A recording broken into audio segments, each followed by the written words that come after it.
Hi, my name's Colleen Kelly, and I'm a gastroenterologist in Providence, Rhode Island. I've been treating patients with C. diff infection using fecal microbiota transplant or intestinal microbiota transplant since around 2008. I've been exclusively using donor stool from stool banks since around 2014. This has really facilitated treating a great number of patients more efficiently and safely. And I've treated over 300 to date. I've kind of lost count.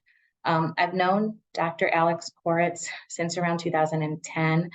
We met over some shared interest in doing research together, and he and I both believe strongly that this procedure needs to stay available for patients, that it's very powerful, and the availability of donor stool from stool banks is really key to making that happen. And all of these patients that we encounter are going through a really tough time. Some have had to drop out of school or missed a lot of work. They are isolated from their friends and families. It can be very, very devastating. And it's really nice to be able to tell people we've got over 90% chance of taking care of this problem with just a single dose of this treatment. And for that, it's just very rewarding. And there's really nothing like it in medicine. And many, many patients are grateful and send letters or gifts. And I never throw away any letter that I get from a patient. I have a little bag of them, and they mean a lot to me.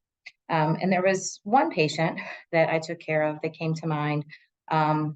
Took care of her in 2020 around the pandemic. And I want to tell her story and share a letter that she wrote to me. So for the sake of patient privacy, we'll call her Mary. She had been in the hospital in the early days of the pandemic for an unrelated infection. And because of antibiotics she got during that hospitalization, she ended up with a bad case of C. diff. She was in and out of the hospital and rehab facilities, kind of back and forth over that spring and summer. And because of tight restrictions in our state and in the nursing home where she was recovering, she was not able to see her husband. So she had not seen him in months and was unable to get home to him because every time she would start to gain her strength back, she'd get another C. difficile infection and relapse and be sick again. When I first met her, she was at the appointment alone with just a caregiver from the nursing home, and her husband was on speakerphone. And it really just brought tears to my eyes to hear them talking to each other through the speakerphone. They hadn't seen each other in over 6 months, and they had been married close to 50 years and had been, due to the C. diff infection and the pandemic, isolated from each other. And I promised her that we would do this treatment and it would work, and I would get her home to her husband. And we ultimately did an FMT via colonoscopy, which was successful. And after a few more months, she was able to get home. And she sent me this letter with a Christmas card, and it was about a year to the date from the time of her procedure, and I just want to share it with you. Dear Dr. Kelly, I'm so grateful that you considered me for your implant. You saved my life. Being in the nursing home for just a few short days of 1 year, I arrived from Yale Hospital in May to the scallop shell weighing 137 pounds. With the sepsis, I went down to 105 pounds.